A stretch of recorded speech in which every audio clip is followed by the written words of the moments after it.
yang kita yakini, apa yang kita pelajari ini benar, tapi kita tidak mengklaim kita benar semuanya. Jadi yang saya ingatkan, yang kita bicarakan adalah pengajiannya atau metodenya, manhajnya, cara beragamanya, bukan pribadinya. Artinya pribadi saya dan kita semua itu tidak maksum, pasti jatuh ke dalam kesalahan, dan bisa jadi suatu ketika kita jatuh ke dalam kesalahan fatal. Oleh karena itu firqatun najiyah atau pengajian yang benar, yang pertama, pengajian tersebut memiliki referensi yang jelas, ada rujukannya, dan rujukannya adalah Al-Quranul Karim dan hadis-hadis Nabi SAW yang sahihah. Setiap ilmu atau materi yang disampaikan itu ada dalilnya, bisa dicek di surat apa, ayat berapa, bisa dicek di hadis riwayat siapa, lalu bisa dicek kevaliditannya. Jadi Al-Quran dan hadis. Dan apabila berbicara hadis, hadisnya harus sahih, hadisnya valid, jangan hadis yang lemah atau palsu. Jadi, dan antum boleh cek loh, antum boleh tanya ke ustadznya, Pak Ustadz, tadi Ustadz bilang demikian, dalilnya apa ya?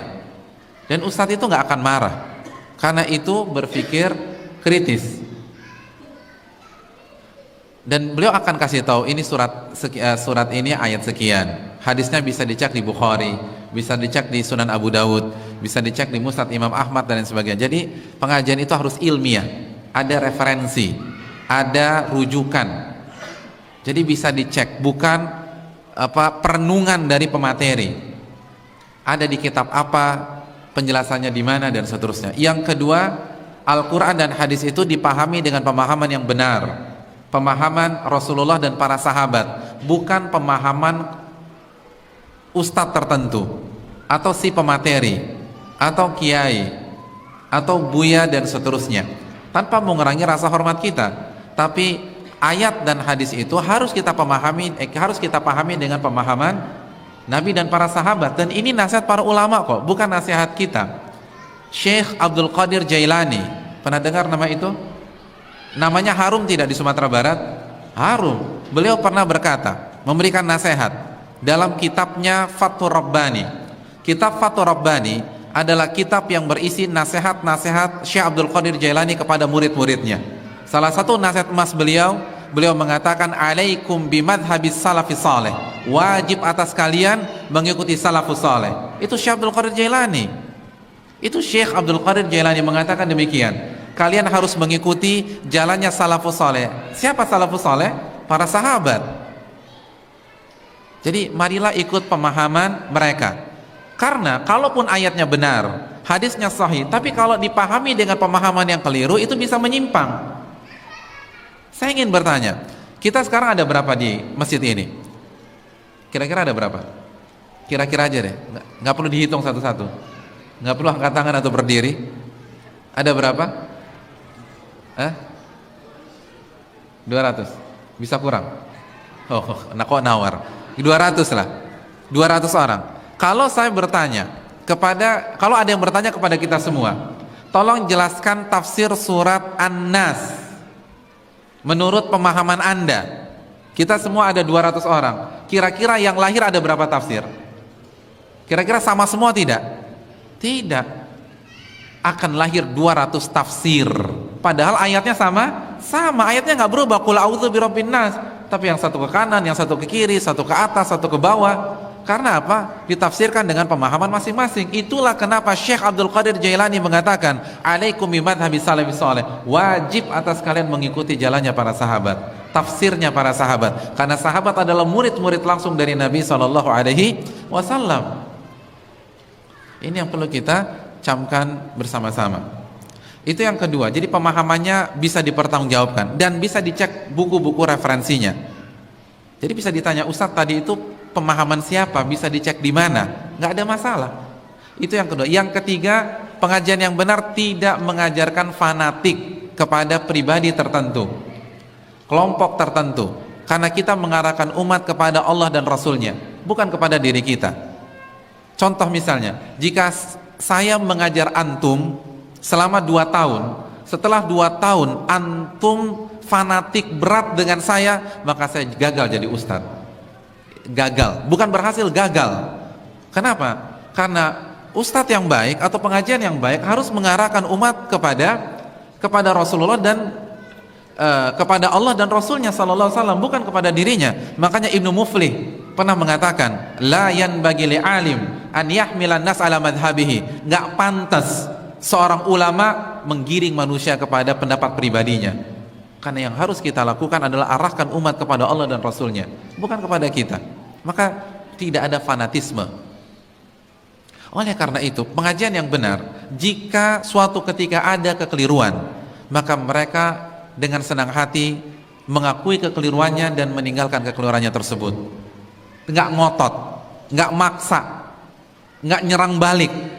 Kenapa? Karena tujuannya mencari kebenaran, bukan pribadi, bukan kelompok, bukan sekte. Kita cari kebenaran di sini, bukan mengagungkan diri kita masing-masing. Oleh karena itu, kalau kita salah, sampaikan kesalahan kita apa dan kita rujuk kepada kebenaran tersebut.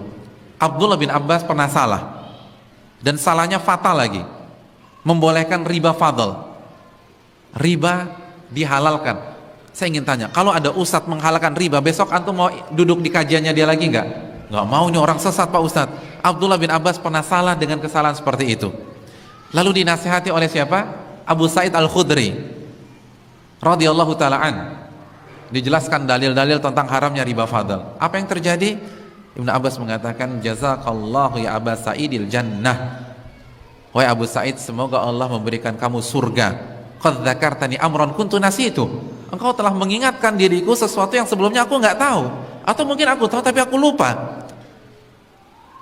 Abdul bin Abbas, padahal yang mengkoreksi orang yang di bawah beliau dari sisi ilmu tafsir misalnya, nggak maksa, nggak ngotot, nggak marah-marah, karena yang dicari adalah kebenaran. Begitu juga pengajian yang baik, yang benar, itu ketika yang namanya juga manusia. Kalau Ibnu Abbas bisa salah, nggak mungkin ustadz benar semua.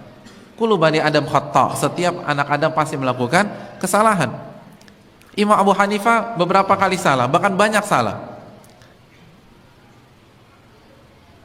Ibnu Hazm banyak melakukan kesalahan. Bahkan dalam masalah asma wa sifat, keyakinan Ibnu Hazm itu lebih mirip Mu'tazilah daripada Ahlussunnah. Jadi kalau ulama-ulama seperti bisa salah, nggak mungkin ustadz-ustadz kita atau guru-guru kita tidak akan salah. Pasti akan salah. Justru, dan itu wajar. Dan itu bukan berarti kita rendahkan beliau, karena itu adalah sebuah kewajaran dan kepastian. Justru yang aneh kalau kita punya ustadz 15 tahun nggak pernah salah, itu justru aneh. Itu ragukan kemanusiaannya. Manusia apa enggak? Karena kalau masih manusia pasti salah. Dan itu wajar, biasa, orang salah itu biasa. Dan kita nggak akan ngotot. Kalau memang bisa dibuktikan kita salah, kita akan rujuk dari kesalahan. Jadi enak gitu, nggak ada beban.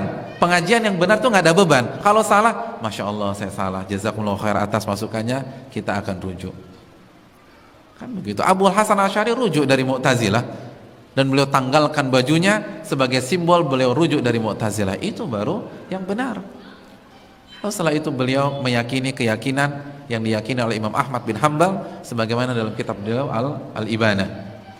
Jadi pengajian yang benar simpel, tidak menggiring jamaah, tidak mendoktrin sepihak jamaah, hanya bicara qala Allah, qala Rasul dengan pemahaman yang benar. Dan kalau ternyata ada kegelinciran karena kita sama-sama manusia, kita dengan senang hati menanggalkan kesalahan tersebut, dan kita tidak mendidik umat fanatik kepada pengajian kita. Imam Syafi'i mengatakan, idza khalafa qawli qala Rasul fadribu biqawli ardal haid. Apabila pendapatku bertentangan dengan sunnah Nabi, maka buanglah pendapatku ke tembok. Imam Ahmad mengatakan, la tuqalliduni, janganlah kalian taklid buta kepada diriku. Jadi kita tidak mengajak fanatik kepada diri kita. Fanatiklah kepada Nabi SAW, itu saja. Dan ingin tahu sekte yang sebaliknya, ya balikan kriteria tersebut. Tidak pakai dalil. Kalau ada hadisnya ternyata hadisnya nggak valid, atau pemahamannya tidak sesuai dengan pemahaman Rasulullah dan para sahabat, pemahamannya pemahaman pribadi, fanatik ke kelompok tertentu, ke individu tertentu, tidak mau menerima kebenaran, dan seterusnya. Dan juga jangan lupa kelompok yang benar menjunjung tinggi akhlak yang mulia, dan ini juga penting. Wallahu ta'ala bishawab.